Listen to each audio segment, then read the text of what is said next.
Good morning friends, welcome to my new video. तो आज मैं स्टार्ट करने वाला हूं क्लास 7 का एक्सरसाइज 1.3 का क्वेश्चन नंबर 3। क्वेश्चन में हमें इस ब्लैंक को फिल करने को बोल रहा है। ठीक है, तो क्वेश्चन को सॉल्व करना स्टार्ट करते हैं। देखो, इस जगह में कौन सा नंबर ऐसा होना चाहिए जिसे 369 से डिवाइड करने पर 369 आ जाए। ठीक है, तो इसे अभी एक्स मान लेंगे। यहां पर लिखेंगे 369 डिवाइड, इस जगह को अभी x मान लेंगे और इक्वल टू में क्या है 369। अब इसे डिवाइड करेंगे, 369 ऊपर रहेगा और ये जो x है नीचे रहेगा बाई में, इक्वल टू 369। अब यहाँ पे क्रॉस मल्टीप्लीकेशन करेंगे, x यहाँ पे चल जाएगा और 369 x के जगह पे आ जाएगा।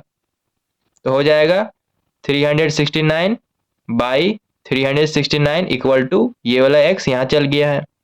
अब 369 में 369 वन बार में आता है, तो इसे वन बार में काट दिए, तो x का वैल्यू कितना आ गया 1।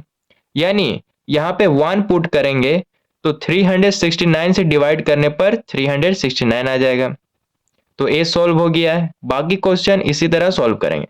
जैसे यहाँ पर देखो, -75 को किससे डिवाइड करे कि -1 आ जाए, तो इस जगह को अभी x मान लेंगे। क्या मान लेंगे x इक्वल टू -1।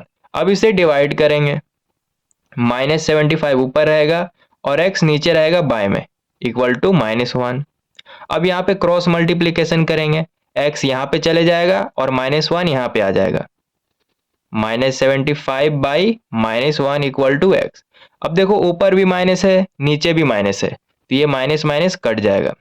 1 का टेबल में 75 बार में ही आता है, तो x का कितना वैल्यू हो गया 75। यानी यहाँ पर 75 पुट करेंगे तो -75 से डिवाइड करने पर -1 आ जाएगा। ठीक है, अब c को सॉल्व करेंगे। -206 को किससे डिवाइड करेंगे कि 1 आ जाए, तो इस जगह को अभी x मान लेंगे।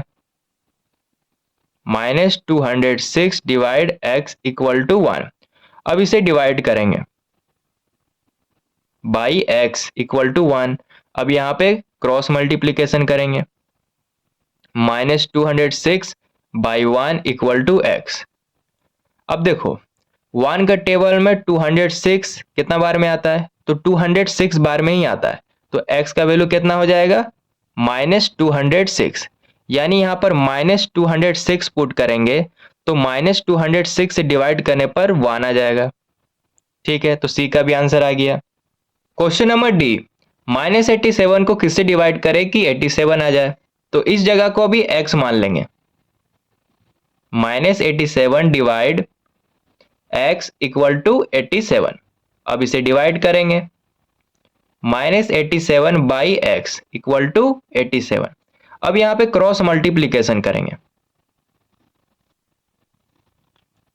तो हो जाएगा -87 बाई 87 इक्वल टू x। 87 का टेबल में 87 1 बार में आता है, तो इसे 1 बार में काट दिए, तो x का कितना वैल्यू हो गया -1। यानी यहाँ पर -1 पुट करेंगे तो 87 आ जाएगा। ई में देखो 1 को किससे डिवाइड करें कि -87 आ जाए, तो इस जगह को अभी x मान लेंगे। Divide 1 equal to -87। अब यहाँ पे डिवाइड करेंगे तो हो जाएगा x बाई 1 इक्वल टू -87। ठीक है, 1 यहाँ पे क्या है डिवाइड में है, इसे जब यहाँ पे भेजेंगे तो मल्टीप्लाई में कन्वर्ट हो जाएगा, तो हो जाएगा x इक्वल टू -87 इंटू 1। अब -87 को 1 से मल्टीप्लाई करेंगे तो -87 ही होगा। x का कितना वैल्यू आ गया -87। यानी यहाँ पर -87 को पुट करेंगे और इसे जब 1 से डिवाइड करेंगे तो -87 ही आ जाएगा। ई का आंसर आ गया। अब f को सॉल्व करेंगे, इस जगह को अभी x मान लेंगे। Divide 48 equal to -1। ठीक है, अब यहाँ पे डिवाइड करेंगे तो x बाई 48 इक्वल टू -1। 48 यहाँ पे डिवाइड में है, इसे जब 1 के पास भेजेंगे तो मल्टीप्लाई में कन्वर्ट हो जाएगा, तो हो जाएगा x इक्वल टू -1 इंटू 48। अब -1 को 48 के साथ मल्टीप्लाई करेंगे तो -48 आ जाएगा। x का वैल्यू कितना आया -48, यानी यहाँ पे -48 को पुट करेंगे और इसे जब 48 के साथ डिवाइड करेंगे तो -1 आंसर आ जाएगा। ठीक है, अब जी को सॉल्व करेंगे। इस जगह को अभी x मान लेंगे। 20 डिवाइड x इक्वल टू -2। अब यहाँ पे डिवाइड करेंगे। 20 by X equal to -2। x यहाँ पे क्या है, डिवाइड में है। इसे जब यहाँ पे भेजेंगे तो मल्टीप्लाई में कन्वर्ट हो जाएगा और -2 को यहाँ पे भेजेंगे तो डिवाइड में कन्वर्ट हो जाएगा। तो हो जाएगा 20/2 और ये जो माइनस का साइन है ऊपर चला जाएगा।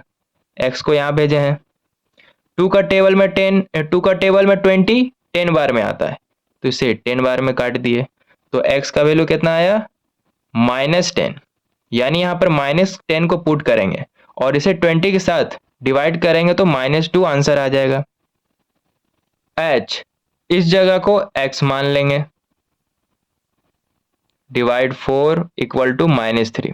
अब इसे डिवाइड करेंगे तो हो जाएगा x/4 इक्वल टू -3। 4 यहाँ पे डिवाइड में है, इसे जब 3 के पास भेजेंगे तो मल्टीप्लाई में कन्वर्ट हो जाएगा। तो हो जाएगा x इक्वल टू -3 इंटू 4। इसे जब मल्टीप्लाई करेंगे तो x इक्वल टू -12 हो जाएगा, यानी x का कितना वैल्यू आया -12। इसे जब यहाँ पे पुट करेंगे और इसे जब 4 के साथ डिवाइड करेंगे तो -3 आंसर आ जाएगा। तो इसी तरह क्वेश्चन नंबर 3 का सारा क्वेश्चन सॉल्व हो गया है।